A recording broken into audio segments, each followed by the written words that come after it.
Bueno, vamos a comenzar la... ¿Activa el micrófono? No, no, estaba desconectado su ahí.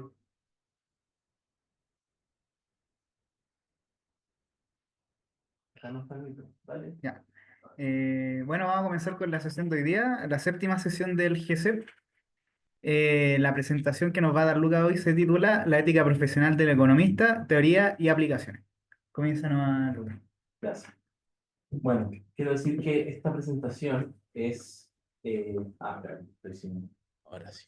Quiero decir que esta presentación es 90% similar a lo que presenté con Eduardo en el workshop, pero quiero presentarlo a otro público porque se dio poca discusión y una idea ideas que estoy trabajando, que me gustaría ver los colegas de Faro. Entonces, la idea que están presentes en esto es la siguiente. Primero, el problema. Primera parte del problema. Que el liberalismo clásico, entendido no como una corriente de pensamiento, sino como un periodo de ideas que tuvo su punto culmine en el siglo XIX, no se le presentó el problema de una ética profesional del economista, mientras que el neoliberalismo, y que voy a defender esa palabra y todo lo que tiene, gran parte de la presentación va a estar abocado a eso, y a raíz un poco de lo que ha suscitado el debate en torno al libro de Edwards, el experto económico tiene un mucho mayor rol. El economista, como experto encargado de la política del Estado, tiene mucho mayor rol que tuvo el siglo XIX. La segunda parte del problema es que esto implica, a mi juicio, y no solamente a mi juicio, sino de McCloskey, George de Martino y toda una gente que está trabajando el tema de el problema de una ética profesional de los economistas, la necesidad de una ética profesional y que ha sido desatendida en general por la profesión.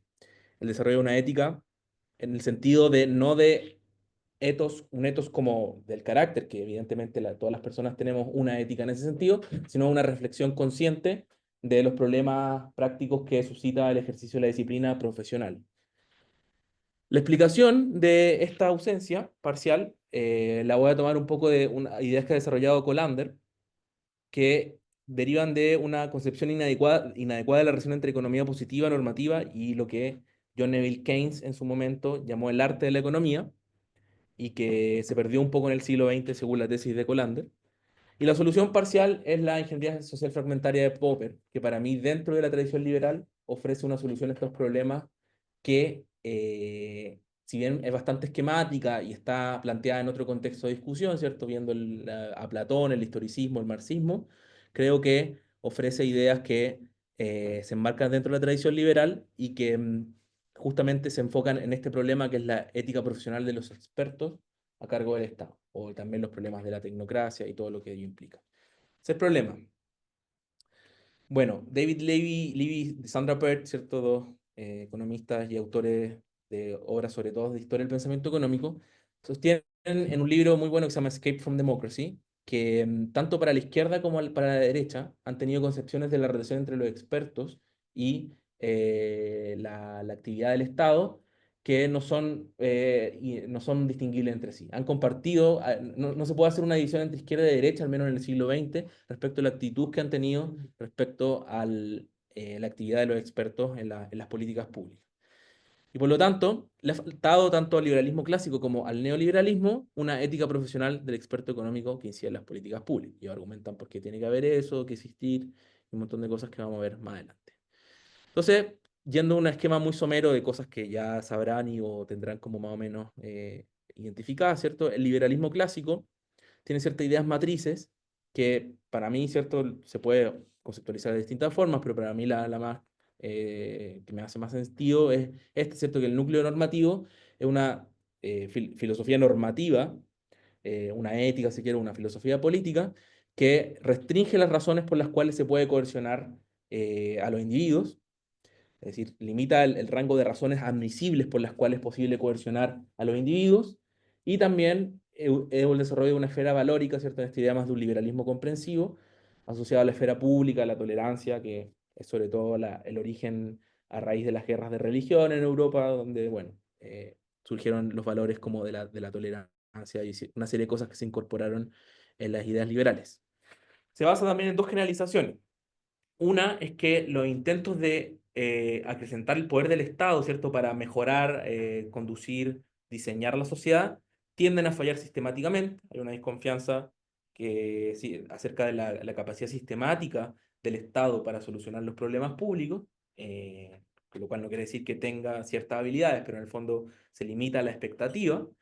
Y en segundo lugar, hay una confianza, un optimismo respecto a que los individuos, persiguiendo sus propios fines, ¿cierto? Siguiendo sus propios planes de vida, puedan llegar a situaciones que en el mercado o en otras esferas de la sociedad civil no produce caos de manera sistemática. Tomás de Aquino, por ejemplo, en el de Regnos, dice, si los individuos persiguen todos sus fines cada uno, hay caos porque tiene que haber algo que organice eso y justifica la monarquía por eso. Tiene esa poca esperanza. En cambio, la idea de mano invisible de la ilustración escocesa, Adam Smith, es precisamente un quiebre de esa idea, es una generalización que se hace respecto de las sociedades, que dice en realidad los individuos siguiendo sus propios fines no producen caos y en realidad producen cosas bastante buenas. Esto lo planteo de esa forma vaga justamente para acomodar distintas variables del liberalismo que pueden incluir desde el anarcocapitalismo hasta liberalismo más igualitarista, por el estilo. Bueno, se pensaron un montón de cosas, por ejemplo, en torno al Estado, el gobierno limitado, el imperio de la ley, la definición de funciones y límites del Estado, la democracia liberal, en torno a cosas de la esfera pública y la sociedad civil, el tema de la libertad de expresión, la tolerancia y el pluralismo. En política económica y social, el liberalismo clásico se centró sobre todo en los temas del libre comercio, la libre competencia, ¿cierto? El tema de la relación respecto a los monopolios. Y en alguna otra medida la política social, por ejemplo, las poor laws en Inglaterra, etc.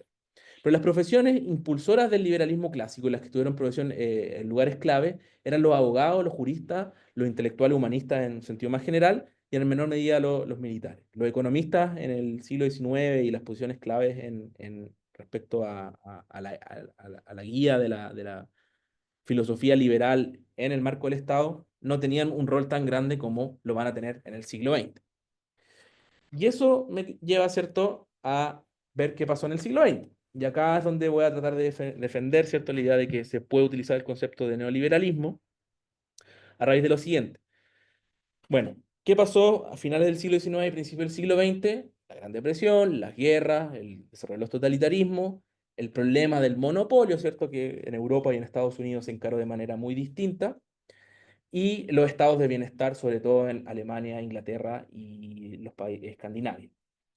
Estos nuevos fenómenos, ¿cierto? Le plantearon problemas a la gente de mentalidad liberal como Hayek o Walter Lippmann, Mises y la escuela de Chicago temprana, ¿cierto? Knight, Henry Simon, sobre todo, de cómo en el fondo revivir las ideas liberales en este contexto donde habían surgido estos problemas nuevos o novedosos para lo que había sido los problemas del liberalismo clásico y cómo revivir, ¿cierto?, una doctrina liberal. Y en eso surgió el año 38, ¿cierto?, el coloquio de Walter Lippmann, que se dedicó a discutir el libro de Walter Lippmann llamado La Buena Sociedad, en donde trata justamente de plantear la idea de revitalizar el liberalismo, entendiendo que para Lippmann, ¿cierto?, había sido una doctrina que al tener una posición muy pasiva acerca del rol del Estado, había sido contribuyente al desarrollo de los fenómenos que son problemáticos como los que se menciona acá.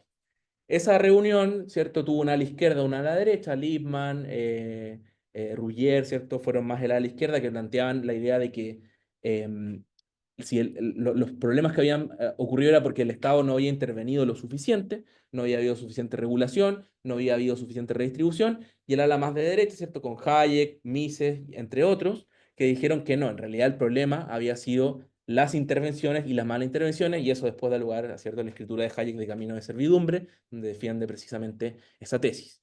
El 47 se reúne la Sociedad Montpellier, ¿cierto?, a instancias de Hayek, donde ahí aparecen los primeros, por ejemplo, participantes de Chicago, aparece Aaron Director, Friedman y Stigler. Bueno, Stigler todavía no era parte de Chicago, pero había estudiado y ahí era también un reconocido economista de tendencias liberales, eh, en donde se da origen a esta discusión, ¿cierto?, en torno a qué hacer, dado que el liberalismo clásico, a su juicio, no había sido suficiente para enfrentar estos problemas. Y sí, se junta también con los ordoliberales, ¿cierto? Walter Eucken, Robke, que fueron figuras claves en el milagro alemán de posguerra, a raíz de Erhard, ¿cierto? Las políticas que guiaron eso. Y ahí, en ese contexto, se dice en el coloquio de Bartel Lippmann, el concepto neoliberal, en realidad se usaba antes.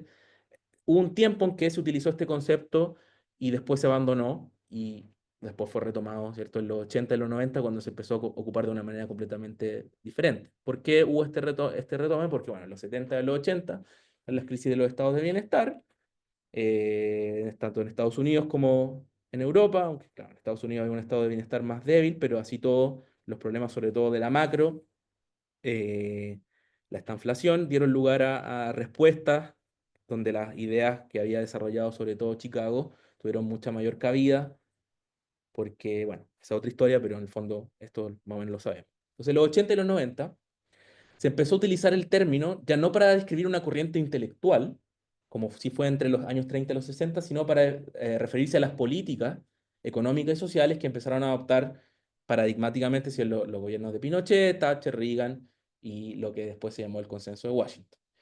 En este momento se empezó a utilizar como un término peyorativo, sobre todo por otras ciencias sociales y también por algunos economistas heterodoxos o filoheterodoxos en Latinoamérica. eh, y los economistas, el mainstream, deja de usarlo, el concepto, como lo había usado relativamente de una manera mucho más limitada en los años 30 y 60. Y en los 90 el concepto ya se extiende para describir como un zeitgeist, una época, un periodo de acumulación, hablar de antropología, neoliberal, un montón de cosas que sabemos que han hecho las ciencias sociales. Entonces, dada esta historia del concepto, esta distinta extensión del concepto, primero para referirse a un movimiento intelectual, luego para referirse a ciertas políticas de Estado y tipos de Estado, y luego extendiéndose a hablar de todo, eh, ¿qué se puede rescatar, cierto, en esa intersección, entendiendo que uno no puede, uno puede hacer en el fondo definiciones estipulativas de un concepto o técnicas, pero en el fondo nunca va a poder como desligarlo de los sentidos con los que efectivamente la gente usa? Como si yo quisiera usar la palabra llave de repente decir, no, la voy a utilizar para referirme a los perros, bueno, podría hacerlo, pero no tendría mucho uso en la comunicación. Entonces, ¿qué se puede hacer con este concepto? Bueno, hay dos dificultades, ¿cierto? Que es un concepto mal definido, omnipresente, promiscuo, esto lo han dicho muchas personas, cambiante y contradictorio. Por ejemplo, la CEPAL, o la gente vinculada a la CEPAL lo empezó a utilizar para reconociendo la importancia del crecimiento y ciertos valores económicos, pero diciendo que los neoliberales no producían crecimiento, mientras en cambio otras corrientes más fabianas lo utilizaron para criticar precisamente el énfasis en el crecimiento, en la economía, criticar un economicismo, ¿cierto?, asociado a la, la, mm, la idea del neoliberalismo, o sea, se ha utilizado de maneras contradictorias. Eh, pero en el fondo se ha utilizado en ese momento como un Kampf que Begriff. Eso lo dijo Jessop, que significa un concepto de combate que generalmente se ha utilizado por no economistas para criticar a la economía sin hacerse cargo de las discusiones económicas propiamente tal, como bordearla por fuera, ¿cierto? Y en el fondo ha sido una especie de, a mi juicio, un contraataque de las otras ciencias sociales respecto al imperialismo económico, en alguna medida.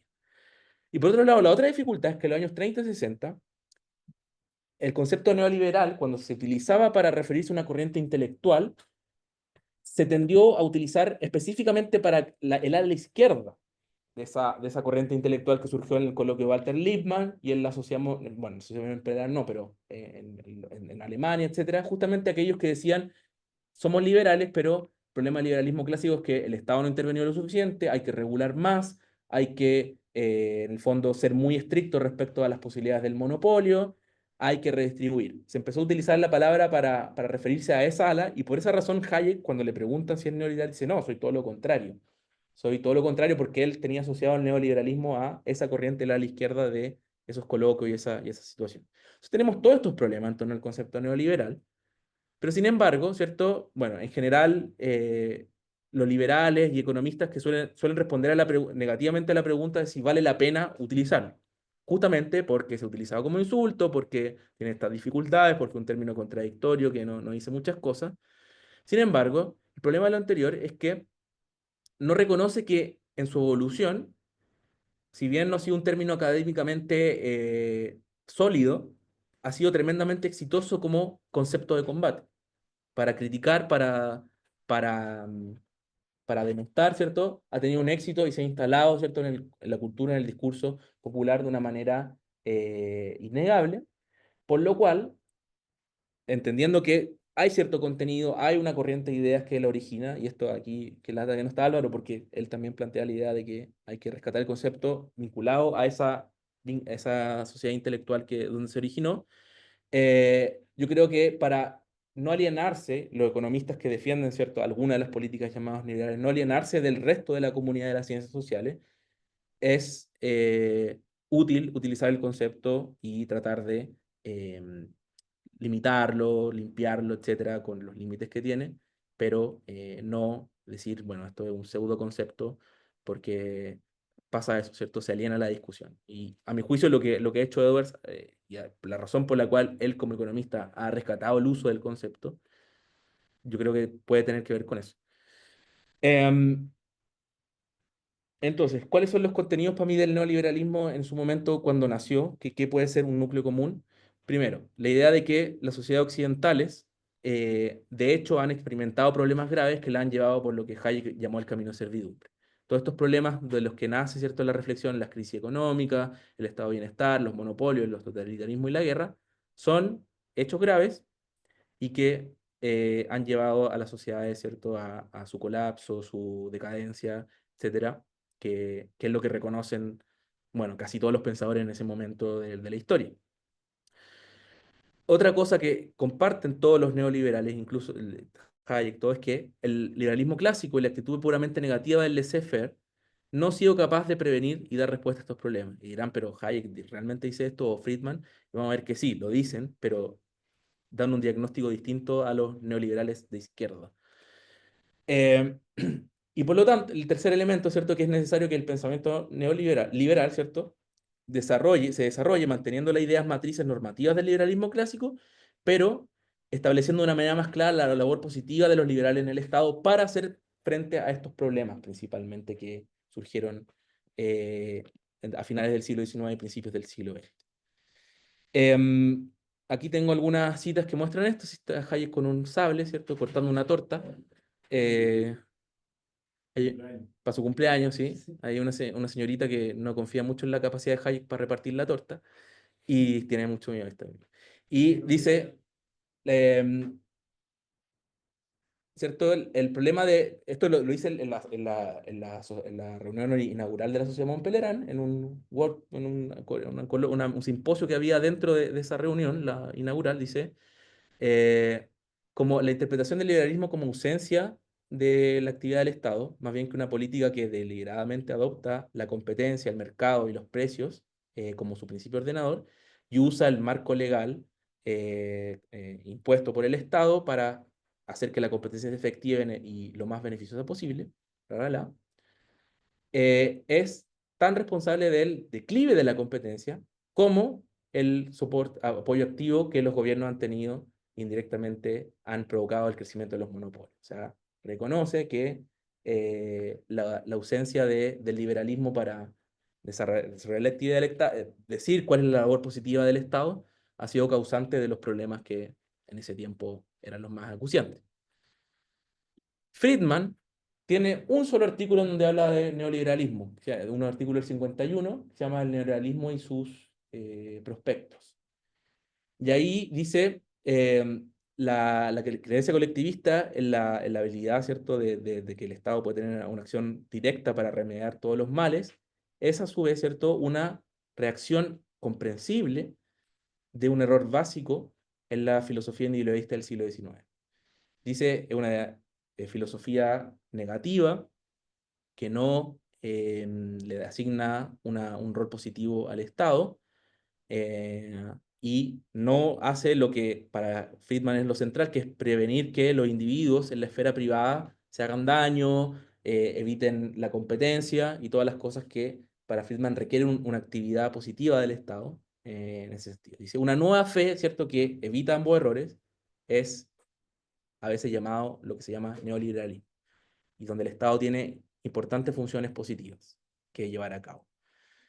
Bueno, después Friedman va a hablar de cuáles son esas funciones, por ejemplo, proveer un marco estable de la moneda, abordar los problemas de externalidades, teniendo en cuenta que la intervención del Estado puede a veces agravar esos problemas, y una serie de cosas que uno diría, bueno, son bastante estándar y describen lo que podríamos llamar el Estado subsidiario o lo que vemos hoy, ¿cierto? Aquí Friedman está desarrollando sus ideas que después van a ser políticas más específicas, como el de los vouchers, ¿cierto? Que eso después ya aparece en Capitalismo y Libertad, en ese sentido.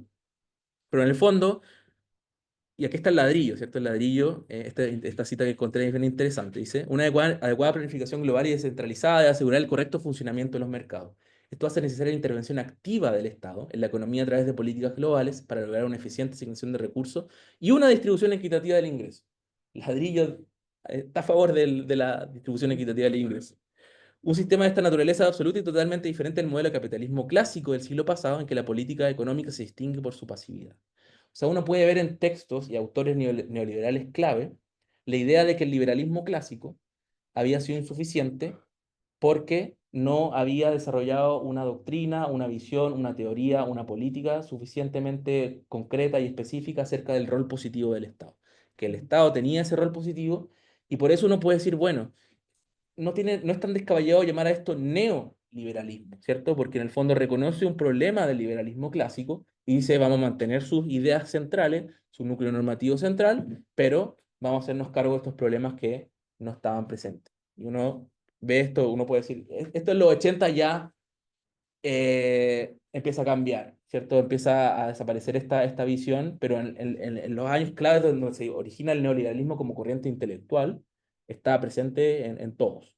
La diferencia, ¿cierto?, entre el neoliberalismo de izquierda, ¿cierto?, como Rousseau, Roger, Lippmann y Simons, uno de los maestros de Friedman, por ejemplo, que escribió un famoso panfleto en el año 34 que se llama un programa positivo para el laissez-faire, que no es nada del laissez-faire, o sea, como que habla mucho de regulación, necesidad de regulaciones y una serie de cosas.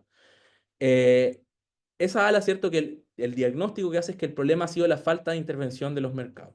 En cambio, digamos, si el ala derecha, uno podría decir, ha sido la mala intervención sobre los mercados, la mala concepción del rol de la política económica, y las propuestas, ¿cierto?, de esos dos diagnósticos distintos varían. Pero ambos, ¿cierto?, comparten este núcleo de decir, el liberalismo clásico nos gusta normativamente, no ha sido capaz de afrontar los problemas claves que surgieron a finales del siglo XIX y principios del siglo XX. Necesitamos una renovación de esto que sea más explícita respecto al rol positivo del Estado, por más que las respuestas son muy distintas, ¿cierto? Eh, ok. Entonces, recapitulando y avanzando, el liberalismo clásico no se planteó el problema de una ética profesional del experto económico debido a varias razones. La disciplina económica era joven, le asignaba un rol eminentemente negativo al Estado, y los expertos protagónicos eran más bien del orden de los juristas, los intelectuales, en general humanistas, y no tanto los económicos a cargo de la política pública. Obviamente estaba Adam Smith, Ricardo, John Stuart Mill, que fueron influyentes en la política, ¿cierto? Pero no, a mi juicio, no tienen un rol tan importante como lo ha tenido el economista en el siglo XX. El neoliberalismo le asigna un mayor rol al experto económico, que usa su conocimiento para guiar esta actividad positiva del Estado, para orientarla, y con esto surge la necesidad de una ética profesional, la cual no ha sido, a mi juicio y a juicio de otros, suficientemente atendida en la práctica. ¿Por qué es necesaria una ética profesional del economista? Bueno, el caso paradigmático de una ética profesional es la del médico, ¿cierto? El juramento hipocrático es un documento, digámoslo así, clave de un código de ética del médico. ¿Y por qué surge en el caso del médico la necesidad de un código de ética? Por dos razones. Porque hay una relación de asimetría epistémica entre el experto y el lego, y porque las acciones, las recomendaciones, las cosas que hace, le dice el experto al lego, pueden tener consecuencias que provocan daño en la persona. Esas dos circunstancias son las que se consideran como básicas para decir, bueno, tiene que haber una ética profesional de justamente expertos profesionales que saben más que el resto respecto a una cosa, pero cuyas recomendaciones, acciones, intervenciones en el mundo pueden provocar daño a aquellos que no son expertos y sobre los que recae su acción. Y esto se aumenta, ¿cierto? Sí, en la medida en que hay intervención en el ámbito estatal, ¿cierto? De Martino habla de que existe econogenic harm, de daño producido por la recomendación que hacen los economistas. Y daño que a veces es reconocido como justificado y necesario. Por ejemplo, ahora en Argentina se reconoce que gente va a pasarla mal en esta situación actual, se lo justifica, ¿cierto?, unas perspectivas más amplias de los problemas que tienes, pero en el fondo eh, existe esta situación. Hace un poco de calor, ¿no? Sí. Bueno, entrando más de lleno, ¿cierto? Los tipos de daño econogénico, hay daño que uno puede decir es previsto y se justifica en una política, pero también está el daño que es imprevisto, imprevisible, que viene del hecho de que uno no puede saber a ciencia cierta cuáles van a ser las consecuencias de una política. Cuando un economista, una reforma, una ley, propone una política, se entiende que existen peores o mejores escenarios, pero no se puede predecir con certeza cuál va a ser el efecto de una política. Y por otro lado, ocurre, ¿cierto? Y esto es algo que se estudió y vamos a ver con el ejemplo del tema de las transiciones al capitalismo de las economías del este en Europa, de los socialistas, tienden a ocurrir diferencias entre el diseño de la política y luego la implementación, la mediación de los políticos sobre todo, que varía elementos del diseño, introduce cosas que son importantes para ello. Entonces, por ejemplo, en este handbook de la Professional Economic Ethics que editan De Martino y de McCloskey, ¿cierto? La tuvimos hace poco acá. Plantea, ¿cierto? Cuando se funda en 1885 la American Economic Association, que uno podría decir como el principal gremio del economista académico a nivel mundial, nunca se planteó la tarea de reflexionar acerca de una posible ética profesional, sino de influir en la política. Iley, ¿cierto? Richard Iley, dentro de los fundadores de la American Economic Association, plantea, bueno, hagamos lo posible para que los economistas tengan mayor influencia en la política económica para orientar mejor las políticas, etcétera, por un rol progresivo de ello, pero no se planteó el problema de una ética profesional.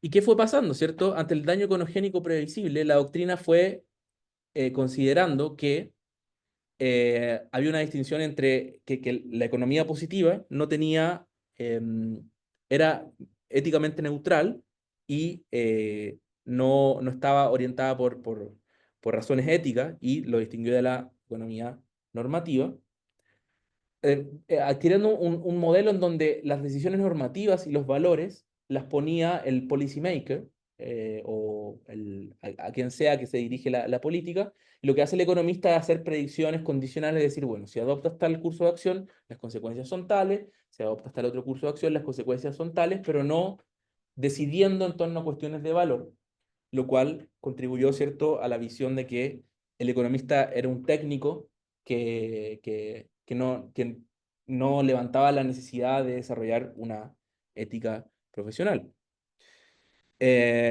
Esta visión, ¿cierto?, de la distinción positivo-normativo y otras cosas relacionadas, ¿cierto?, empezaron a hacer un poco agua en los 50, 60, 70, por ejemplo, a raíz de la crítica de Arrow, de la cual sale Sen diciendo en realidad hay acá cuestiones éticas que se están haciendo pasar por positivas, la crítica de Buchanan, ¿cierto? Incluso a Friedman, diciéndole que la idea de que existe un objetivo social, que el Estado, que los individuos, ¿cierto? Deben, o sea, que se pueden agregar las preferencias de los individuos de una manera para llevar a cabo los objetivos sociales, no representa las dificultades que hay en eso, etc.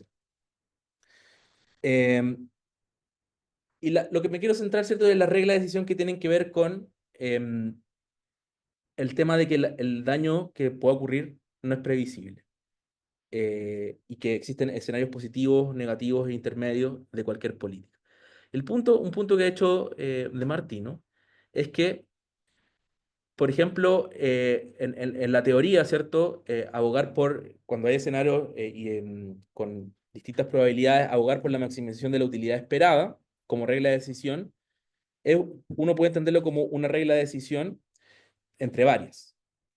Otras reglas posibles son las lexicográficas, donde se plantea que un primer objetivo debe satisfacerse y ante dos alternativas posibles que satisfacen igualmente bien ese objetivo prioritario, elegimos luego las que en un objetivo secundario están mejor que las otras. Pero algo que planteó Nozick, ¿cierto? En Anarquía, Estado y Utopía, en el tercer capítulo, donde habla sobre la utopía, es que la regla Maximax, que ya vamos a ver qué significa, es la propia de los revolucionarios, ¿cierto? Y comanda elegir entre todas las políticas posibles aquella que tiene el mejor de los mejores escenarios posibles. O sea, tenemos varias políticas que tienen un mejor y peor escenario. Lo que yo me fijo en la regla Maximax es cuál de todas esas políticas tiene el mejor escenario. Lo voy a ilustrar con un gráfico, ¿cierto? Acá, que es que supongamos que tenemos 4 políticas. Acá está el peor escenario, ¿cierto? Y el mejor escenario. La regla que el Maximax llevaría a elegir esta política, ¿cierto? Porque es la que tiene el mejor escenario. Pero ¿cuál es el problema evidente de esto? Que también esta política es la que tiene el peor escenario. Y fíjense esta política de acá, que tiene un mejor escenario ligeramente más malo que la política 3, que elegiría la regla Maximax, pero el peor escenario es mucho mejor que el peor escenario de la política 3. No traba lenguas, pero se ve ahí eso. Entonces, la regla Maximax dice, se enamora, ¿cierto?, de una teoría que te dice, bueno, si hacemos tales cosas vamos a tener un resultado muy bueno, eh, pero que podría tener un peor escenario muy malo. Y los utópicos, los revolucionarios, dice Nozick, no le interesa que las cosas que elijan tengan un muy mal escenario. Prefieren desarrollar, ¿cierto?, la política que, según su teoría, produciría el mejor de los resultados posibles. Y lo que dice De Martino es que esta es claramente una mala regla para una ética profesional. Pone el siguiente ejemplo. Dice, imagínense un médico tiene la elección entre 2 tratamientos a un paciente. En un tratamiento hay una pequeña probabilidad de que el paciente se recupere así 100%, esté en óptimos resultados, pero una muy gran probabilidad de que muera. Frente a otra política, en donde el mejor escenario es que el paciente no se recupera 100%, queda con algún problema, pero hay muy baja probabilidad de que le pase algo peor que eso. La regla Maximax diría, hay que elegir el primer tratamiento, que es claramente, desde un punto de vista ético, lo podemos discutir, ¿cierto? Pero intuitivamente uno diría, no es una buena opción. El escenario en donde hay una muy pequeña probabilidad de que el paciente se sane completamente y una gran probabilidad de que muera. Y lo que dice De Martino es que efectivamente los economistas, no todos, ¿cierto?, han tendido a favorecer por razones epistemológicas el uso de una regla Maximax. ¿Por qué? ¿Y qué ejemplo pone? ¿Cierto? Pone el ejemplo de las transiciones a las privatizaciones y la desregulación y el paso de la economía socialista al capitalismo en Europa del Este, Rusia sobre todo.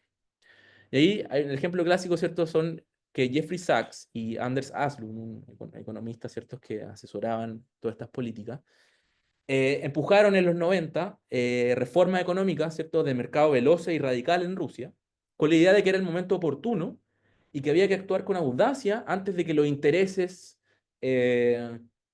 los intereses creados, ¿cierto?, los intereses de antes impidieran la reforma. Entonces, ellos tenían la idea de que había que, el first best era una privatización, unas reformas de mercado bastante globales y radicales, y que había que hacerlo rápido y sin vacilaciones porque si no iba a ser capturado por los intereses creados.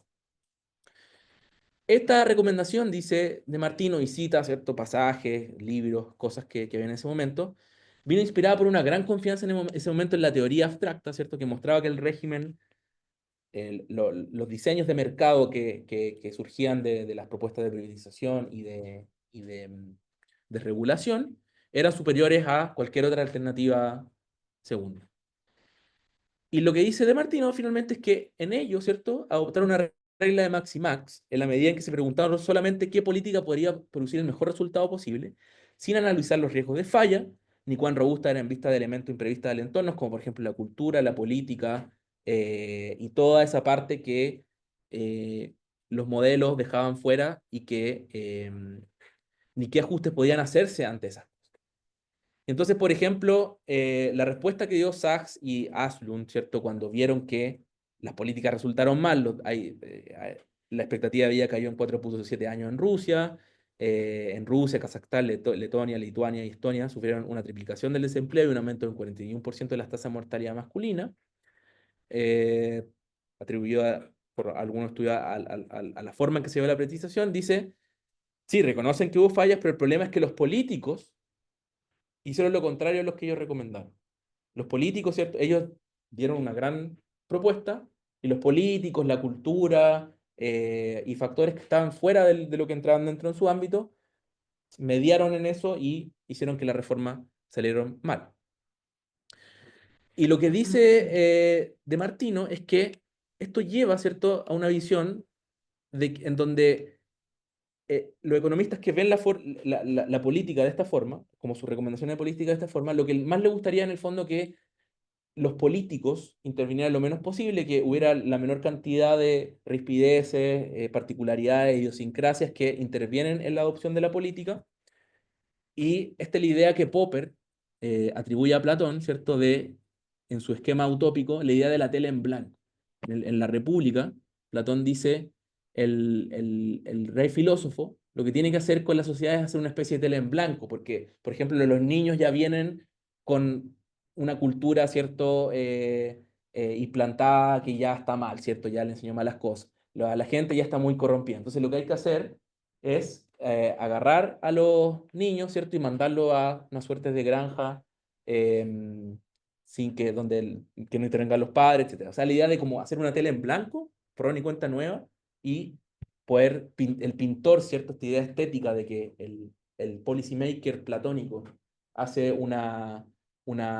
¿cómo se llama? Pinta un lienzo, lo llamaron esteticismo. Pero eso, claro, es justamente la idea utópica. Lo que dice De Martino es que, sorprendentemente, esto aplica a algunos de lo que hicieron, ¿cierto? Marrell, ¿cierto? Criticando estas políticas, dice, el proyecto del economista era tener una tabula rasa y diseñar un nuevo sistema para marchar los eventos contra el yardstick, ¿cierto? De ese diseño.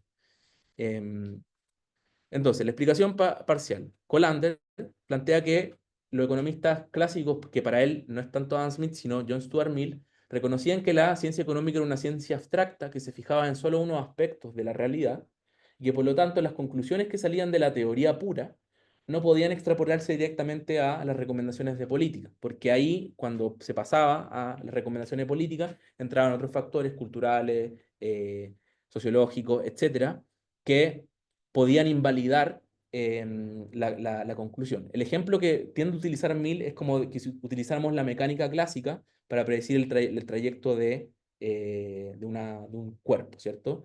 Si lo que estamos queriendo predecir es el trayecto de una bola de cañón, bueno, la ley de caída de los cuerpos va a ser muy útil. Pero si queremos predecir el trayecto de una pluma, ahí las conclusiones que vamos a sacar de la pura mecánica clásica de la ley de caída de los cuerpos no va a ser muy buena porque entran otros factores, entra la resistencia del aire y un montón de otras cosas que inciden en dónde termina cayendo la pluma. Entonces, eso lo aplica a Mill para decir, existe la teoría económica, que es una ciencia positiva, existe lo que se llama el arte de la economía, y el arte de la economía política, que es cuando queremos utilizar el conocimiento económico para intervenir en la realidad, en donde no podemos considerar una ciencia o algo que se deriva directamente de la ciencia, sino donde entran los otros factores y que llevan a eso. Bueno, para Colander, en el siglo XX, esa tradición se perdió, sobre todo por el desarrollo de la economía del bienestar, o uno lo puede ver también, por ejemplo, en Tim Berg, en un ensayo que escribió en el 52 que se llama La teoría de la política económica, donde hace una teoría acerca de la política económica, en donde lo que hace el policymaker es agarrar una función de bienestar social que quiere maximizar, que especifica algunos targets sujetos a restricciones, identifica cuáles son los instrumentos de política que existen, y el problema analítico es hallar, ¿cierto?, los instrumentos que maximizan los targets y luego aplicarlos, ¿cierto?, en la política. Bueno, esto, si no sé si le haya convencido que es un problema o existe este problema, pero a mi juicio es la solución, y con esto ya termino, eh, es la idea, ¿cierto?, de la economía de ingeniería social fragmentaria que aparece en Popper, y que, tomando nuevamente a Colander, que plantea, bueno, ¿qué elementos aparecen en el arte de la economía? Primero, conocimiento de otras disciplinas científicas, no solamente de la economía, la sociología, las ciencias políticas, tiene que necesariamente la intervención es de política ser interdisciplinaria. El diseño, por ejemplo, lo que ha hecho el laboratorio de gobierno en que Francisco Díaz expuso, es entender, por ejemplo, que uno puede tener una muy buena política pública, pero si el diseño, la interfaz con el usuario es mala, por ejemplo, la cartola del registro social de hogares, que es fundamental para la política social en Chile, puede hacer que la gente se autoclasifique mal en los tramos de renta porque está mal diseñada la página, por cosas que evidentemente al economista no son de su orden de importancia mayor, pero que pueden ser muy decisivas para que una política pública salga bien o mal. Segundo, conocimiento que no es ni teórico ni científico, experiencia particularizada, entender el país, el lugar, el momento de la intervención, hacer estimaciones numéricas que no están respaldadas por alguna teoría, simulaciones y experimentos ad hoc, las cosas que hacen los ingenieros. Los ingenieros, justamente a diferencia de un científico, aprenden a utilizar herramientas matemáticas y ingenieriles, ¿cierto? Donde la teoría no da respuesta, ¿cierto? De simular, hacer una serie de cosas que son las gracias de los ingenieros, porque están orientados no a entender un problema teórico, sino a resolver problemas prácticos. Y por último, conocimientos y criterios morales. Esas tres cosas son fundamentales. Es una Duflo, ¿cierto? El economista como plomero. Para mi juicio está en esta línea también de ello. El 2017 escribió esta lecture, ¿cierto? En una charla a la American Economic Association, diciendo que es una metáfora que supone la idea de que el economista da sus consejos, se va y deja que el policymaker lo implemente. El economista tiene que estar involucrado en el proceso de implementación, desarrollo y en el fondo no pensar que uno va a poder como diseñar una política, meterlo en el hardware del Estado y que corra el programa. Tiene que haber una intervención práctica. El economista como primero se imbuye en los detalles de la política, entiende que los factores de éxito o fracaso pueden ser no solo los que no son más importantes para la teoría. Un ejemplo que se da muchas veces es el diseño de subasta, ¿cierto? Que el diseño de subasta es una rama de la teoría económica muy abstracta y desarrollada y que tiene un gran desarrollo, pero y que influenció, por ejemplo, en las licitaciones de la FCC en el año 94, creo, del espectro de banda de la telefonía celular, y que en eso intervinieron muchos experimentos, muchas cosas que eran ajenos a la teoría, porque en el fondo el diseño de una buena subasta dependía de todos estos factores que para la teoría misma son de segundo orden, pero que en la realidad pueden ser de primer orden. Entonces involucra un tinker, ¿cierto? Un remedar, un ensayo de error, tener respuesta ante unknowns, ¿cierto? Cosas que no puedo saber, que no sé y que son importantes y que van a aparecer en el momento de la política, y que para Duflo los experimentos de laboratorio y de campo son herramientas para justamente hacer esto. Esta idea está en Popper, en La miseria del historicismo y en el libro que cumple hoy, este año, 80 años, ¿cierto? La sociedad vierte su enemigo, donde distingue, ¿cierto?, la ingeniería social utópica de la ingeniería social fragmentaria. ¿Y qué es lo que dice? Dice, bueno, contra la idea del ingeniero social utópico que cree que la ciencia directamente nos puede decir cómo intervenir en la sociedad y refundarla, ¿cierto? Hacer proyectos refundacionales, uno puede ver una relación positiva entre la ciencia y la política, hacer que la ciencia penetre en la política, pero que no responde a esa visión utópica, sino que entiende que la ciencia y también la política es un proceso de ensayo y error, que van a haber muchas cosas que nos van a sorprender, que no tenemos una receta para refundar la sociedad, sino que eh, la ciencia justamente requiere esta actitud más humilde y tratar de buscar intervenciones que uno pueda saber cuál va a ser su efecto. Este es un punto central de Popper, porque, ¿cierto? Este problema de la implementación, de que uno parte con un proyecto así, y a medida que pasa el tiempo y empiezan las dificultades, el proyecto termina siendo otra cosa. Eh, dice esta idea central, dice, lo que es propio de la ingeniería social fragmentaria no es en la escala ni el alcance, sino estar precavido, preparado para sorpresas inevitables. Es decir, lo que hace algo de ingeniería social fragmentaria no es reformas chiquititas, no es algo así. Pueden ser grandes reformas, pero tiene que ver con, primero, con esta actitud, y segundo, con la idea de que el método científico en la política pública, ¿cierto? Significa que esa arte que tenemos de convencernos nosotros que no hemos hecho grandes errores y de ignorarlos, ¿cierto? De ocultarlos y culpar a otros, ¿cierto? Por ejemplo, Sachs y Anson culpar a los políticos que no implementaron lo que ellos querían.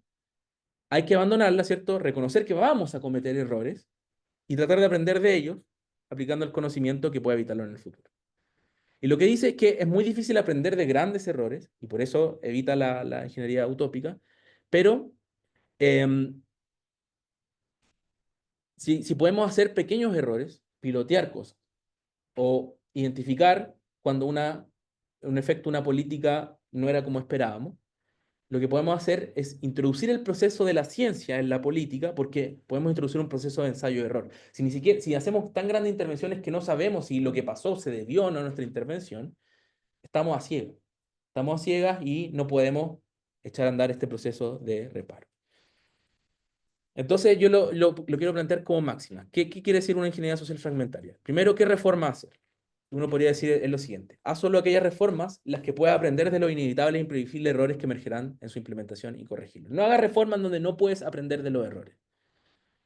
Eso implica reformas donde uno puede monitorear los efectos de la reforma, y haz solo aquellas reformas las cuales, en base al conocimiento disponible, tengan los mejores, peores escenarios posibles. Esta idea es de Popper, ¿cierto? La idea de un maxi-min. Es decir, al contrario del maxi-max, es decir, buscar hacer la política que tiene el mejor resultado posible, pero que puede tener el peor de los peores escenarios, haz la política que haga el menos posible daño existente. O sea, y eso es una regla de la medicina, el primus non nocere, ¿cierto? Primero no hagas daño. O sea, si vas a intervenir, eh, primero no hagas eso.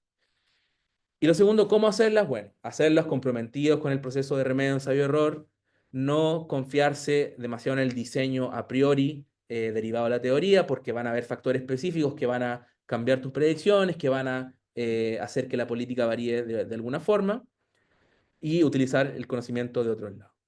Para saltarme los ejemplos de, por ejemplo, no sé si saben que en el Gran Santo Delante, Mao tuvo una campaña contra las 4 plagas: los mosquitos, las moscas, los gorriones y las ratas. Porque decían se comían el grano de los campesinos y pedían que la gente se pudiera alimentar mejor. Entonces dijo, los gorriones son contrarrevolucionarios, y mandó a todos los chinos a cazarlos. Lo lograron, diezmaron la población de gorriones. ¿Qué pasó?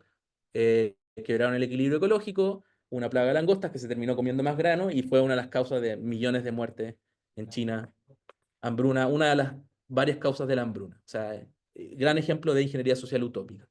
Ingeniería social fragmentaria, yo creo que Deng Xiaoping, el de las reformas del 78 es un ejemplo de eso. Dice, a su manera, ¿cierto? Muy oriental, dice, China está cruzando el río sintiendo cada piedra. ¿Cómo China adoptó las reformas? Partió, ¿cierto?, en un pueblo que se llama Xiaogang, en donde los campesinos, en contra de las políticas del Partido Comunista, dijeron, vamos a repartirnos la tierra. En vez de desalambrar, como dice la canción de, sí, ¿cómo se llama? Desalambrar, bueno, de este uruguayo, ¿no? Esta canción de los 60, a desalambrar, bueno, hay que realambrar. Y esa política tuvo éxito. Las autoridades locales del Partido Comunista dijeron, oh, está bueno esto, y lo empezaron a implementar al otro lado. Pero hubo un proceso de ensayo-error, crearon zonas económicas especiales para probar políticas. No partieron aplicando las políticas de industrialización en toda China, crearon zonas económicas especiales y fueron de a poco, ¿cierto?, adoptando las cosas.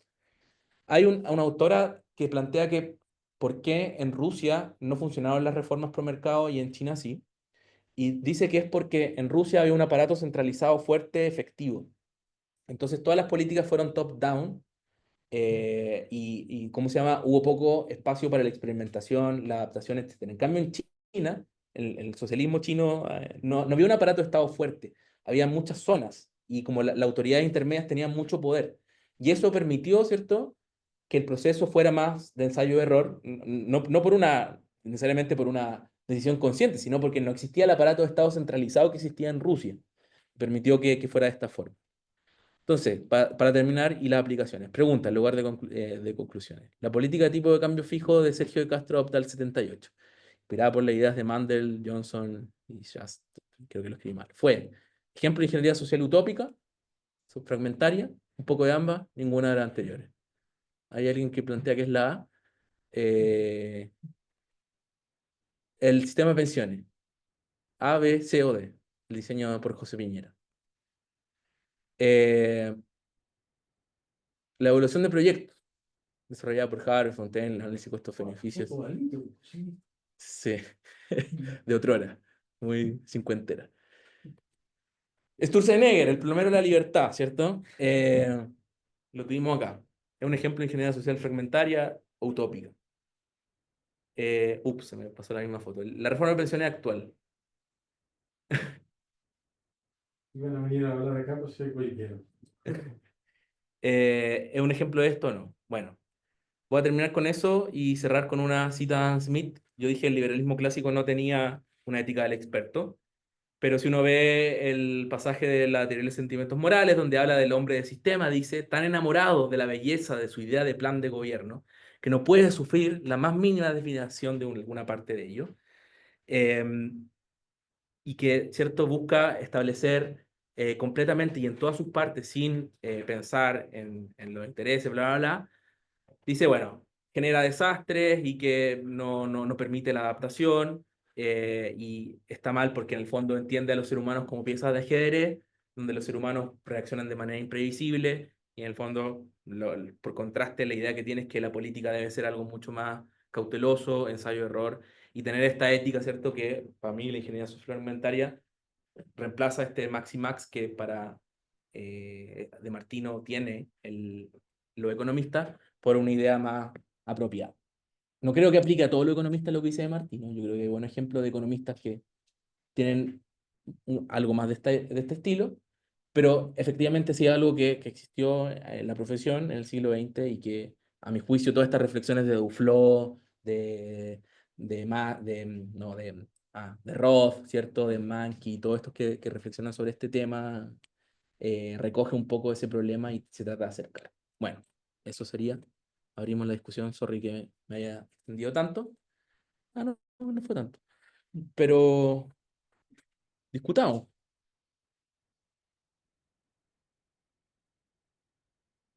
El Martín el moderador. Bueno, yo preparaba una pregunta, pero Lo mío es muy breve, ¿eh? El final es muy bueno, estoy de acuerdo con lo que presentado. Lo único que me pasa a mí es que no entiendo por qué este enfoque como con el economista, porque me pasa que todas las recomendaciones que tú das en el fondo se me hacen como de sentido para cualquier tomador de decisiones indistintamente de su disciplina, o sea ciencia política, sociología, incluso alguien cuando diseña algún tipo de regulaciones, por ejemplo un abogado que está pensando en regular algún campo, me Sí. parece que debiera obedecer a esa misma lógica. Entonces, ¿por qué ese enfoque de orientarlo hacia la economía? ¿O es porque abiertamente la economía no se ha discutido? Entonces, eso es por lo que me queda un poco como en el aire, ¿verdad? La respuesta corta es porque me dedico a eso, a la filosofía de la economía, pero la respuesta más larga, como por qué, es porque primero los economistas han tenido, yo creo, una importancia mayor que el resto de las ciencias sociales en ese rol de como hacedores de política. O abogados, por ejemplo, el derecho me parece que es el elemento, o sea, el Sí, gran sí, el gran actor que hay claro, intelectual en el pero en el fondo yo me estoy fijando en cómo una disciplina que trata de basar sus intervenciones en una ciencia. El abogado, sí, existe la ciencia jurídica, etcétera, pero en el fondo el abogado, tiene menos método, tiene método o sea, pues tiene método y todo, pero en el fondo no ve como en el fondo que estoy aplicando las conclusiones de una ciencia positiva para orientar una política. El economista dentro de las ciencias sociales ha sido por un lado el que ha tenido más influencia y por otro lado el que ha, en el siglo XX sobre todo, conceptualizado su valor y su rol en eso, ¿cierto? En el fondo hacer predicciones en base a su ciencia de que si tú adoptas tal curso de acción van a haber tales consecuencias, si adoptas este otro curso va a haber tales consecuencias y hacerlo de esa forma.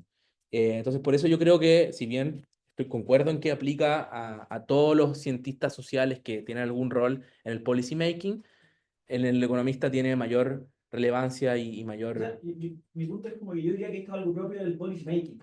Más que una cuestión de disciplina, eso sería como un comentario en general. Pero estoy Sí. de acuerdo, o sea, obviamente Y ahí mientras lo Pero- veía- por favor. Así lo vieron mejor ni Yo tengo que votar algo breve. Creo que no estoy de acuerdo, pero lo tengo que pensar. Yo, espera, Que sí, que hay algo que a mí sí me generaba un poco de ruido con la y es de las cosas que no sé, no me tenían de Es llevar. muy largo. Y es que hasta qué punto, digamos, acercar tanto al economista a su rol político lo aleja de su rol como científico. O sea, porque, digamos, le está dando un rol muy normativo al economista y en este sentido, claro, mientras asumamos que el economista tiene que estar muy metido en las decisiones de política pública, olvidamos que el economista la mayor parte del tiempo es un científico, está haciendo investigación empírica, no intentando Porque asesorar. no lo hace. ¿Ah? No necesariamente es el que toma la decisión. Claro, Claro, también. No lo hace. Entonces ahí me genera esa duda, ¿hasta qué punto estamos, al acercar tanto al economista a la política, perdemos de vista de que el economista es principalmente un científico? o sea, yo no estoy proponiendo que el economista debe acercarse o no a la política, lo estoy tomando como un hecho que ha ocurrido en el siglo XX y XXI y ver las consecuencias de eso. O sea, como yo no estoy diciendo que tenga que acercarse más o menos, ni que esté bien o mal que lo haga, sino más bien los problemas que plantea ese hecho, ese factum, que efectivamente tienen un rol muy importante no solamente como académicos y como haciendo ciencia pura en la academia, sino orientando políticas del Estado y lo que implica eso, ¿cierto? Colander, que como en el fondo aporta un poco de este marco teórico, dice, el problema es que los valores, la metodología y las formas de proceder del economista como científico y el economista como economista aplicado, lo llama él en el sentido de que guía políticas, son muy distintos y se tienden a mezclar, como que los valores los propios de la ciencia tienden a trasladarse a el economista como policy maker. Y dice, tiene que ser valores distintos, y en el fondo el economista tiene que tener las patas en ambas, ¿cierto? O no, o más en una o más en otra, pero si tiene las patas en ambas, tiene como que ponerse otro sombrero, ¿cierto? Ponerse distintos sombreros, como el ejemplo, ¿cierto? Porque el problema que le interesa al científico es entender algo. Por sobre todas las cosas. Sí, Éticamente tiene que ser muy bueno. sí, sí, Entonces yo creo que le está pidiendo mucho más. sí. Pero en el fondo el tema es que, ¿por qué? Porque efectivamente se le pide más porque han tenido un rol más allá de la actividad científica, un rol que como trasciende en parte la experticia propia que adquieren en la actividad científica, y eso no siempre ha venido acompañado de una reflexión de lo que implica. Esa... espera, que, Sí. ¿Quieres seguir, Tony? No, sí, todavía, para más del tipo, yo tengo alguien que viene a las 3. Me tengo que Sí, ir no, a yo como sumándome con la discusión, a ver, yo aquí estoy como un poco de acuerdo con Lucas, en el sentido de que quizás no como con toda la orientación como normativa, como así, deontológica respecto como al rol del economista en la sociedad, sí estoy de acuerdo que el economista, digamos, en nuestras sociedades contemporáneas, ya hace un tiempo a la fecha, y más aún como en un siglo XXI tan complejo, tienen como una hegemonía del discurso público intelectual, o sea, socializar prensa, las grandes discusiones, grandes reformas, incluso Latinoamérica, o sea, y acá yo hablo como de mi disciplina, sociología, que de los años 70 a la fecha se ha desarrollado la sociología económica, la nueva sociología económica, cuya principal como pretensión es poder comprender el rol del economista como un actor práctico de la sociedad. Y por lo mismo como evitando una diferenciación como tan sistémica de que sistema económico anda por acá, sistema de ciencia está por acá, y gran sistema de la sociedad está por acá, sino que está todo imbrincado, en un mundo entrelazado. Y a raíz de eso, en las investigaciones que se han hecho de manera mucho más empírica, como siguiendo a los actores, como in situ, como se le llama en antropología, en sociología más cualitativa, lo interesante es que el tema ético surge no tanto como en la reflexión diaria del economista. Ahí lo decía claro, que el economista en su daily life, por así decirlo, piensa como economista. El problema está en que las cuestiones de orden normativo o ético sobre su propio rol, su autorreflexividad como actor, como científico, y así en su relación con la sociedad, emergen en circunstancias de crisis. Y ahí, por ejemplo, hay un famoso trabajo que es el de Daniel Beunza, que de hecho se formó en management, pero después derivó en sociología económica. Él investiga en un lapso como de una década a un grupo de traders en Wall Street, siguiéndolo diariamente en sus operaciones financieras, etc. Y él sigue antes del colapso del 2008 y después del colapso del 2008. Y lo que da cuenta es cómo estos traders generan una cultura organizacional respecto a cómo básicamente hacer economía desde Wall Street. Y lo que él descubre es que después del colapso del 2008, lo que se le genera a este grupo de traders, todos formados, por cierto, en grandes universidades, con un vasto conocimiento técnico científico detrás, es que ya no importaba tanto, o importaba, o sea, importaba también el cómo hacer la operación del trader, pero también sobre todo cómo hacer de que las prácticas dentro de Wall Street cambiaran, porque había también una demanda pánico en la sociedad. Y ahí, bueno, ahí también yo creo que como, también como quizás como coordinadora, que a mí también me dan, que por acá no tomaste, pero también es el pragmatismo americano, John Dewey, que precisamente te genera todo su tipo de orientación, o sea, su reflexión filosófica respecto a lo que él denomina como las perplexing situations. Y también Dewey es muy favorable al experimentalismo en la política pública. Exactamente. Sí, Porque el experimentalismo, este orden de cosas, él lo sitúa como la vida cotidiana en general, sí, obviamente sí. dirigido al experto, permite que regímenes de valor distintos entre actores distintos puedan eventualmente converger. Igual como generar en última instancia una vida democrática que sea lo suficientemente plural. Mm. Y quizás a raíz de como los casos que presentáis tú, claro, el economista hoy en día no puede pensarse por sí solo más allá que sea su discurso hegemónico, o sea, va a tener que dialogar con abogados, otros tipos de advisors. El tema es cómo se congenian esos mundos epistémicos Mm. muy distintos. Sí, quiero aclarar que yo no estoy en contra del rol que tiene el economista en la sociedad actual. Me parece bien que tenga un rol importante en hacer política y que tenga más roles en algunos lugares del mundo. Lo que estoy tratando de hacer es como agarrar esta corriente de como autorreflexión que ha habido, no solamente Duflo, antes Banerjee, ¿cierto? Su esposo habló en una charla de como el economista craftsman, como artesano. Mankey habla de un economista como ingeniero. Roth también. Hubo todo como poquito después de la crisis de la subprime, ¿cierto? Tuvo una reflexión dentro de la profesión, dentro de algunas ramas que justamente trataban de reflexionar acerca de una mejor o distinta o el rol que podía tener el economista, no como científico en la academia, sino en su rol como counselor, ayudando al policy maker, diseñando reformas, etcétera. Y como que en el fondo trato de cómo podría esa reflexión sistematizarse, ligarse al liberalismo clásico, en la idea de Popper, o en Colander, ¿cierto? Que habla de un liberalismo metodológico, y en el fondo tomar más cuerpo, como no creo que deba tener menos influencia el economista. Pero sí, básicamente es justamente eso que está ahí. Y De Martino dice, bueno, ¿por qué los economistas han rechazado en general tener una ética profesional? Y por tres razones. La primera es porque el economista tiende a ver como las éticas en general como, si no están acompañadas de incentivos, como prender velas, ¿cierto? Como, sí, sí, Como rezar. como rezar, ¿cierto? Como, claro, entonces esta idea de una ética y una ética, no, o sea, como para Stigler decía, te puedo predecir seguramente que si hay un conflicto entre los valores éticos y los intereses, va a primar en promedio los intereses.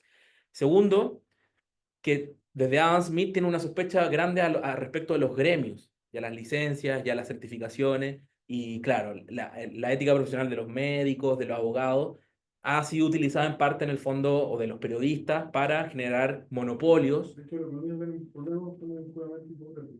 Claro, Y lo incentivos mal puestos. claro, claro, eso es lo que, críticas que dice Martino le han hecho a la idea de una ética profesional, pero dice eso aplica un código de ética implementado como enforced por alguna asociación, que es lo que hacen los abogados, los médicos, etcétera, que están respaldados por leyes. Dice, no es necesario hacer eso, como es reflexionar sobre la ética sin necesariamente darle esa cosa que se termina convirtiendo en un mecanismo de monopolio. Y en tercero lugar, ¿cierto? Es la visión de la metaética que cuajó, ¿cierto? A mediados del siglo XX, que es que dice, bueno, los juicios de valor son cosas que no son decidibles racionalmente, que es lo que venía un poco del positivismo lógico, y por lo tanto hay que hacer una distinción tajante entre la ciencia positiva y la parte que tiene que ser neutra éticamente. Y bueno, ahí se desarrolla la economía del bienestar, que hace una serie de cosas para, en el fondo, analizar distintas consecuencias de tomar distintos valores, pero sin tomar esos valores. La función de bienestar social, por ejemplo, dice, bueno, si tú valoras de tal manera la igualdad, esto es lo que se sigue. Si tú valoras de otra manera, esto es lo que se sigue, pero no le deja a otros que lo tomen. Bueno, me quedé con ganas de... La seguimos después, ok. A un resumen. Bueno, vamos a juntar todo, a salir después. Gracias por participar. ¿Una otra? Igual tengo un comentario. Ya. Eh, ya, lo primero es que estoy súper de acuerdo con lo conveniente que es ir piloteando políticas, o sea, con toda la idea de ingeniería social complementaria. Creo que ayuda a minimizar los posibles costos de las políticas, y la bajada práctica de eso es como, no sé, hacer zonas especiales, por ejemplo, que entiendo al menos se hace en China.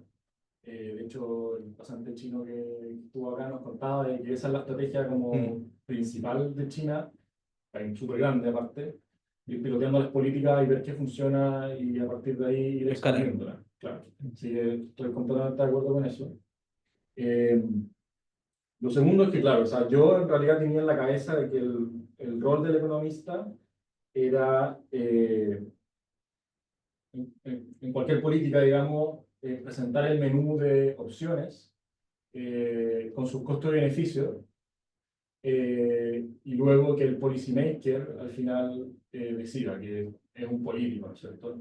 Decida optimizando lo que quiere optimizar, lo que quiere maximizar en este caso, que son valores, ¿no es cierto? Y esos valores cambian cuando cambian los gobernantes. Ya eso, yo creo, yo tiendo a pensar que eso es, como, es más ajeno a la esfera de la economía. ¿Ya? A lo más uno podría decir, bueno, esto es lo que quiero maximizar, el político me dice, y un economista ahí podría meterse a maximizar eso. Pero si uno, por ejemplo, está pensando en un alza del salario mínimo, como el rol del economista sería decir, mira, si tú subes un 10% el salario mínimo, el empleo va a caer un 3%, por ejemplo. Y el rol del economista debiese estimar bien ese número, ese 3%. Y devolverle ese resultado al político y decirle, bueno, ¿usted qué prefiere? ¿Una caída, el alza del salario mínimo un 10% o una caída, está dispuesto a aceptar ese alza por una caída de un 3%? ¿Cachai? Como presentarle el trade-off. Y el rol del economista, en mi concepción, es estimar bien eso, para que el trade-off sea, ojalá, lo más posible a lo que pase después, digamos. Pero tomándote como la batuta, claro, el economista también debiese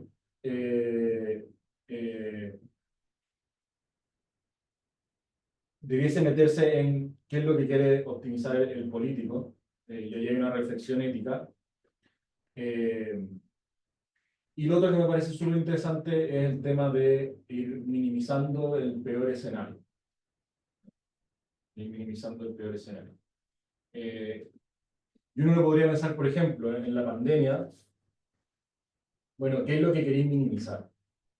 ¿Quieren minimizar las muertes con las políticas? ¿Quieren minimizar el desempleo? ¿Cómo compatibilizas esas dos cosas? ¿Quieren minimizar, por ejemplo, la pérdida educativa y los efectos que tiene eso sobre los niños? O sea, ¿cómo ahí tú le provees un insumo al policymaker que le aclare la situación? Claro. ¿Cachai? Estoy súper, o sea, me parece súper interesante eso de que el economista, más que tener en mente la política que maximiza el bien, tiene que también meter en su ecuación una estimación de costo. Y que eso no se da tanto. O sea, por ejemplo, en política educativa, cómo se toman las decisiones, el estándar, es por costo-efectividad. ¿Cachai? Entonces, bueno, ¿cómo logramos un aumento de un punto de una sala de clases, ¿cachai? En el test, la prueba PISA? Bueno, y ahí las políticas distintas que se proponen, se le saca el costo, y eso se decide por costo-efectividad, ¿cachai? Ya, la más barata que logre el objetivo. Pero si uno empieza a pensar que también es necesario minimizar el costo, no en el sentido económico, sino que en el sentido de tragedia que pueden producir las políticas. ¿Cómo tú pensáis eso? ¿Sabes? O sea, ¿cómo uno podría pensar el posible costo, no sé, pues, de las políticas de concesiones de Ricardo Lagos, ¿sí? De concesionar las carreteras? ¿Cómo pensáis bueno, cuál podría ser el posible costo de eso? Mm. ¿Y quién debería estimar eso? Porque si uno le dice, bueno, lo debería estimar el mismo economista que está proponiendo la concesión, es como un problema de agencia que obviamente va a querer inclinar, ¿no es cierto?, la metodología para minimizar ese costo y al final que se adopte la política. Entonces, ¿cómo en la práctica estimar los posibles costos de las políticas y qué pasa cuando hay distintas cosas a minimizar, como en la pandemia, la muerte, el desempleo, los efectos sobre la enseñanza, etc. Bueno. Complementando eso, sí, también me queda esa duda, porque por ejemplo, Fontaine, en el libro que tiene de evaluación social de proyectos, él dice que en general los problemas más típicos que se generan a la hora de evaluar un proyecto social tiene que ver con eso, que al final cómo estimamos nosotros aquello con lo que estamos comparando este nuevo proyecto, y porque en el fondo uno tiene que comparar con un proyecto como versus optimizado Claro. para, digamos, tener una buena comparación. Y en ese sentido, claro, o sea, como la teoría que tú estás proponiendo, sería una restricción también para cómo los economistas deberían balancear los costos y cómo deberían considerar esa cuestión a la hora de evaluar un proyecto. Sí, o sea, uno puede en el fondo traducir esto en los distintos como desarrollos técnicos que se hacen cargo precisamente de la evaluación de proyectos como el Fontaine o reformas más generales que es más difícil como encapsular la cualidad de un proyecto, pero que así todos tienen alguna dimensión de ese estilo. Y la respuesta a eso yo creo que, bueno, primero, algo que hiciste como a la mitad, ¿cierto? Que el economista como que lo que hace es plantear distintos escenarios de intervenciones que el primer policymaker. Por ejemplo, la comisión técnica que en su momento evaluó, ¿cierto? La propuesta del acuerdo de pensiones, hizo eso. Como dijo, bueno, bajo distintos parámetros. No, pero la de ahora de este acuerdo, ¿te acordáis como que más o menos al principio, cuando recién apareció el acuerdo, hubo una comisión técnica que como que no se pronunció respecto a si es buena o mala la reforma, sino hizo estimaciones, simulaciones respecto a los efectos. O también Bachelet 2, ¿cachai? Como que distintos repartos, capitalización individual, y eso, bueno, los escenarios, como que no se pronuncia respecto a lo otro. Pero en realidad los economistas que intervienen en el espacio público, sobre todo cuando también tienen un rol político, como por ejemplo cumplen un rol como ministro o desde los think tanks, etcétera, Yo creo que no hacen, hacen evaluaciones. debería distinguir el rol del economista, porque una persona que estudió economía y que luego asume el ministro de Hacienda, ya no es el mismo economista que está investigando en el Instituto de Economía. Claro, pero Ahora es el ministro de Hacienda, no es sí, economista. bueno, lo que Tipo de dice, economista de training, pero ya no, su rol no es economista. bueno, Claudio utiliza ahí la metáfora de el sombrero, Cambia el sombrero. de que se cambia el sombrero, de que un tipo puede tener un sombrero economista y cuando hace ministro tiene sombrero de ministro. Y como para Claudio como que debería ser, no es mal hablar que no está, pero en el fondo debería siempre tener el mismo sombrero. El punto con Lander es que necesariamente tiene que tener distintos sombreros y hacerlo explícito. Porque en el fondo el economista como científico tiene objetivos completamente distintos del economista como advisor y otras cosas. Y que como la no distinción de eso fue un producto de cómo se vio la política económica en el siglo XX por la economía del bienestar y por una serie de cosas que llevaron a eso que no vale la pena explicar acá. Porque en el fondo es reconocer que cuando el economista interviene dando, necesariamente va a meter valores, va a meter cosas y lo hacemos. O sea, en el fondo valoramos el crecimiento de una forma y puede haber debates morales interesantes respecto a decir, bueno, pero la desigualdad es tan importante respecto a la pobreza. Esos son debates morales que los economistas tienden a pronunciarse al mismo tiempo en que hacen recomendaciones de políticas basadas en su ciencia. O sea, como que no hay una distinción importante hacerlo. Y sobre cómo juntar costos, beneficios. Claro, Sí. mi punto es que, o sea, estoy de acuerdo con eso, hay que separar estos sombreros, digamos, pero ahí lo que habría que decir es que tú estás intentando construir no una ética del economista como tal, digamos, sino una ética del economista público. Sí. O sea, que no es lo mismo, porque el economista que está investigando, Sí, o sea, sí, el economista tiene como científico una ética de la investigación, claro, que es otra cosa completamente distinta, sí, no falsear datos, sí, ser lo más sincero posible, que es ética como investigador científico. Otra cosa es la ética como advisor que tiene consecuencias sobre las políticas reales.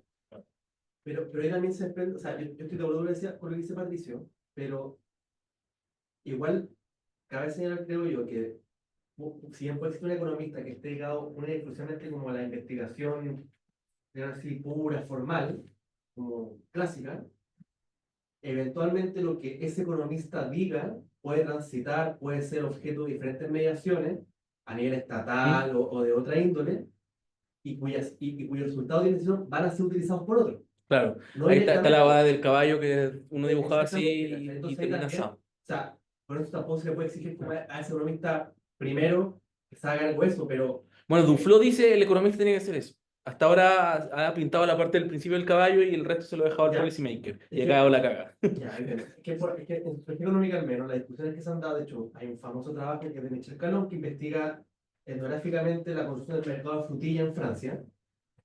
Y claro, lo interesante es que él da a entender de que el actor clave ahí era un economista joven que fue como contratado por la empresa de frutilla en la localidad en Francia, por el sur de Francia, y que fue clave porque él logró, como por un lado, hacer traducible todo el equipamiento material, tecnológico, infraestructural de la economía, como la calculabilidad, los dispositivos, pero al mismo tiempo siendo él como el punto de paso obligado para que las personas en esa localidad en Francia comprendieran por qué este mercado de frutilla era más exitoso que el que había antes. Ya. O sea, como tal vez como también como marketear. Claro, Sí, exactamente. pues. No, y formatear un tipo de vida en definitiva. Mm, Pero una mediación muy experta. claro. Y Sí. donde básicamente el modelo que había detrás no fue implementado de manera como unidireccional, ni sin mediación, sino muy por el contrario, sino que creando como procesos de traducción, por así decirlo, como se llama en la literatura, hicieran factible también una crítica por parte de los consumidores. Sí. Y una aceptación en última instancia. Bueno, sí, o sea, por ejemplo, el Laboratorio de Innovación Pública habla mucho de eso, en el fondo de que en el fondo hay que co-crear y coproducir la política, porque en el fondo, ok, ya puedo, no sé, tener una política para que la gente mayor que tiene poca movilidad en la ciudad pueda moverse mejor, bueno, que las micros se adapten a cosas y la cuestión. Pero si bueno, no entiende la interfaz o como tienen no se juntan en tal plaza, en tal otra, eso es todo conocimiento que obviamente el experto no puede tener y donde El Transantiago en parte fue parte de y ese. ¿cómo se llama? Schwarzenegger, con el tema de que en el fondo hacer esto de como que la gente le mande regulaciones que le afectan en la vida cotidiana para recibirla y en el fondo entender realmente dónde aprieta el zapato de la regulación por parte del Claro. usuario y de la gente que se ve afectada por las regulaciones malas que existen. O sea, estoy completamente de acuerdo en que es un elemento que también es importante. Y Popper lo destaca también. Dice, el ingeniero social utópico tiende a, en el fondo, a ser una persona que concibe aquello sobre lo que él interviene, las personas como, bueno, piezas, como que mueve, etcétera, y que marketea. En cambio, el ingeniero social reglamentario necesariamente tiene que interactuar más y por eso es más apropiado la democracia, ¿cachai? Donde existe esa más oportunidad de interacción que en los regímenes autoritarios donde entran esas ideas más por el estilo. Pero yendo también al punto, y estoy muy de acuerdo con todo lo que decís, Pablo, y como interesante como verlo desde el punto de vista de la etnografía, que aporta, yo creo, un elemento valioso, porque justamente este autor se fija en el caso de las reformas de promercado en Europa del Este, pero uno puede encontrar más política y más cosas que necesita ese tipo de conocimiento de in situ, ¿cierto? Que justamente devela esas cosas. Y por ejemplo, este librito del Laboratorio de Innovación Pública hace mucho eso, da muchos casos de sus consultorías, proyectos, y dicen, mira, mandamos a, por ejemplo, poner el ejemplo de una intervención que estaban haciendo de por qué había tanta evasión, ya, y podéis tener toda una teoría de la evasión, de los incentivos, la psicología y la cuestión, y como pensar que a partir de ello que tal perfil es el que va además del Transantiago. Y dice que mandaron una investigadora como en un barrio, ¿cierto?, de carrete en la noche, y que invitaba una cerveza a jóvenes del perfil que eran evasores y le preguntaba, ¿cierto?, por qué evadían. Como, y tendría a pensar que el evasor iba a ocultar que evadía. encontró que los evasores tienden como a revelar que evaden, ¿cierto? Y cómo justificarlo. Bueno, como modificó sus cosas por, en el fondo, vincularse más con el usuario. Pero yendo al punto de lo que plantea Martini y Pato sobre cómo juntar los distintos objetivos y cosas, es un tema interesante, pero que en el fondo el punto que está haciendo de Martino es que ya, uno tiene una política y uno hace el análisis costo-beneficio de esa política, y en ese análisis costo-beneficio aparecen escenarios worst y best case escenario. Pero en cada una de esas políticas uno está integrando valores, ¿cierto? Y sumándolos en el caso del análisis costo-beneficio, en un número monetario. ¿Cachai? Como tenéis que integrar cuánto vale el patito que está, weón, en el charco, la señora que está con la guagua y le llega el ruido, ¿cachai? Todas las cosas que de alguna manera entran en la decisión si entra un proyecto o no, finalmente tenéis que darle un tratamiento, o no dárselo, pero explicitarlo, etcétera. Y eso es un problema, bueno, muy difícil, y que el análisis costo-beneficio lo que termina haciendo es como tratando de adoptar soluciones pragmáticas que entiende que no son las mejores formas de agregar, etcétera, pero dice, bueno, tenemos que llegar a un número y es mejor evaluar que no evaluar. O sea, en el fondo no sacamos nada con decir, no, es muy difícil asignarle el valor a un patito y decir, hagámoslo en base a la cachativa o a la intuición, a nuestra ideología. Hagámoslo, explicitemos esto que es raro, pero en el fondo hagamos esto. Pero más allá de eso, ¿cómo se debate en la política pública? Y siento que tiende a pasar de que como ante una reforma importante, ¿cierto? Los técnicos, los economistas, que se hacen una opinión en contra de la reforma o a favor, lo que tratan de, el que está en contra trata de enfatizar cuál es el peor escenario de esa política. Pasó mucho en los debates sobre los dos procesos constitucionales, ¿cierto? Como en el fondo se tendió a, como en el fondo, cada bando enfatizar cuál era si estaban a favor, cuál era el mejor escenario, sin preocuparse del peor escenario, y el que estaba en contra, enfatizar cuál era el peor escenario de adoptar o no una política. Y es difícil en el fondo como cuando uno tiene opciones marcadas, superar eso, pero en el fondo ambos pueden tener razón en decir como estos son escenarios posibles, pero uno enfatiza el peor escenario, otro enfatiza el peor escenario, y ambos pueden tener razón en que son escenarios posibles, pero claro, como que hay una opción ahí y no sé, la democracia hace sus cosas y termina produciendo cosas que pueden ser mejores o peores, pero en el fondo nunca va a dejar de estar el sesgo humano que adopta una u otra forma de ver las cosas. Bueno, es la contingencia social, la improbabilidad de la probabilidad de lo improbable. Bueno, sí, ahí también, por ejemplo, en este libro de ética profesional, hay un artículo de Taleb, Nassim Taleb, sobre Skin in the Game y los eventos de cola gorda. Dice que como eventos como poco probables que tienen consecuencias muy graves, cómo se los trata en el fondo en la toma de decisión del policymaker, esas posibilidades. Que también está Me recogida. pareció interesante. Sí, Que pues. ¿Cómo ponderáis ese peor caso? Mm. ¿Cómo respondí la crítica? No, está exagerando el peor caso de mi política, ¿no? Lo que los debates sobre, por ejemplo, la energía nuclear. Tiene mucho de eso. Que, que es muy probable, ¿cierto?, que quiera la cagada, pero si quiera la cagada es horrible. Bueno, Encuentro interesante la idea, pero o sea, me cuesta ver ir materializando esta estimación de perjuicios, porque no son costos económicos, son perjuicios en general. mm. Bueno, es que eso lo hace el análisis costo-beneficio de una forma. Otro enfoque, el principio No, precautorio. pero yo tiendo a pensar que el análisis costo-beneficio hace otra cosa. O sea, que esto es distinto. Porque el análisis costo-beneficio estima beneficio, probablemente apuntando al mejor escenario, digamos, Pero te puede también dar un rango de. pero el worst escenario es decir, mira, mis beneficios pueden ser no tan espectaculares y el rango mínimo de beneficio es este, y me cuesta eso. ¿Ya? O sea, no sé, por ejemplo, estamos hablando de política educativa, yo te digo que mi mejor escenario es que me cueste $1 aumentar, no sé, 50 puntos la prueba. Mi peor escenario es que me cuesten $50 aumentar un punto la prueba. ¿ya? Pero esos son escenarios de una política o varias políticas. No una política, una Ya. política. Por ejemplo, no sé, darle alimentación gratis a los cabros, o pagarle el transporte. Y ahí tú tenías, efectivamente tú tenías un rango, ¿cierto? Pero lo que yo capto de lo que tú querías como acercarte es una estimación de perjuicios, como qué pasaría si la política de subsidiar el transporte, por ejemplo, no sale como yo espero, ¿cachai? Uno puede pensar esto a raíz, no sé, pues, del efecto PAR que se implementó en el 2014. Claro, las políticas de Pamela de Bachelet fue una política maxi-max.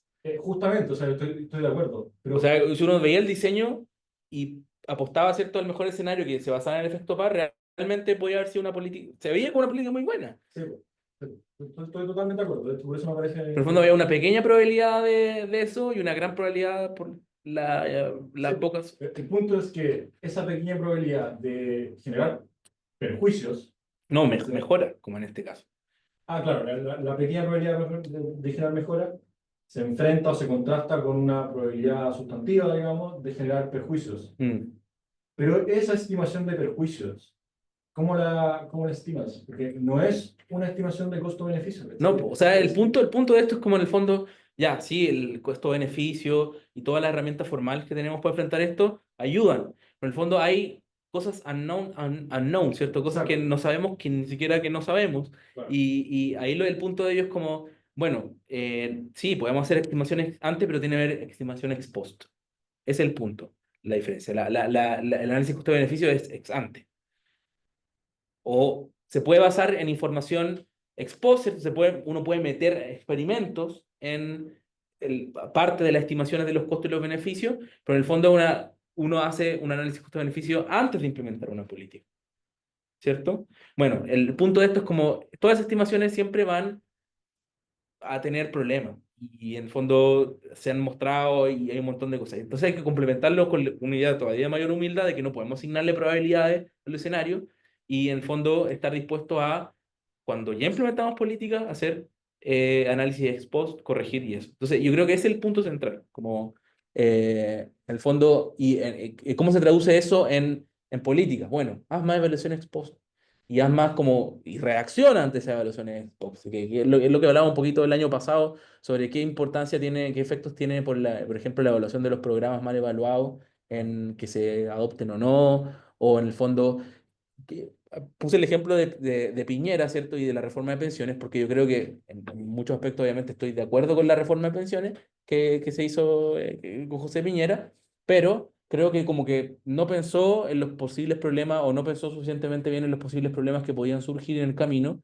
y lo que hemos tenido es como una defensa como el diseño original frente a una crítica que lo quiere eliminar, que yo creo que se podría haber evitado si es que desde el principio se hubiera reconocido que iban a surgir problemas, que las estimaciones podrían haber estado mal, hubiera sido menos, se hubiera enamorado menos del diseño, de la pintura estética, ¿cierto? Que era el sistema, y hubiera anticipado, bueno, si empiezan a pasar cosas que no sabemos qué van a hacer, que pueden ir por este lado o este otro, hay que ir adaptándolo, etcétera. José Pina dice, bueno, es perfectible y toda la cuestión, pero en el fondo igual creo que, por ejemplo, la incorporación de gatillos en una reforma de pensiones o pensar en gatillos es algo que entiende que toda política, cuando se implementa, no va a salir como uno esperaba en todos los aspectos, y hay que estar, como decía Popper, cautious and prepared, ¿cierto?, para los inevitables problemas que van a surgir e ir corrigiendo. El problema, yo creo, de las pensiones que hemos tenido es porque no había suficientemente esa actitud de manera anticipada. Entonces, la cuestión se ha trincherado en como dos visiones como que defienden modelos, diseños grandes, en vez de, en el fondo, poder haber avanzar más rápido en corregir los problemas que surgían. Se han corregido cosas y han surgido el pilar solidario, han habido mejoras, obviamente, pero no lo suficiente para enfrentar los problemas. Creo que estamos en la hora ya. Sí, Martín. Bueno, eso, damos por terminada Está la ahí, sesión. está ahí silenciado, creo. Silencio ahí para que no haya. Bueno, damos por finalizada la sesión del día de hoy, la séptima sesión del GCEP. Nos estamos viendo en febrero. Chao, Gaby. Gracias Chao. por estar ahí. Sí, pensé que, como que, si queréis preguntar, bueno, después podemos hablar, pero gracias por ver ahí. Chaito.